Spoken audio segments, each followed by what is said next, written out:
Yan po mga kasenyor ang ating kaunting alagang manok. Yan masaguri dadami din. Yan po. Yan, nilagyan ko po ng painuman bago ako bumiyahe. Yan ang po ang painuman. Yan siya uminom. May patuka pa naman sila. Yun ang isang painuman. Yun, nainom ang isang manok.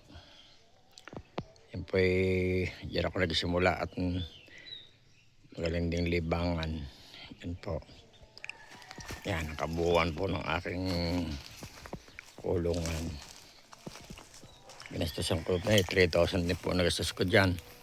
Dahil yan ang poste po niya tubo. Palusong po ang daan.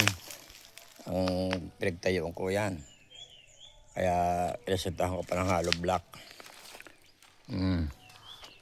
Pinilagay ko lang sa may silo ng kubo para pag nilagyan ko ng paitlogan ay hindi mababasa pag umulan.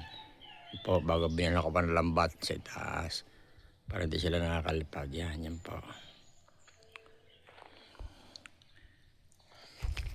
Ako po bibiyahe muna ulit. Pambili ng patoka. Kahit mahina ang biyahe, magaling siya walang ginagawa. Yan po, pambiyahe ko. Yan ang aking badya. Ibibiyahe ko po. Sige po. Mamaya na po ulit.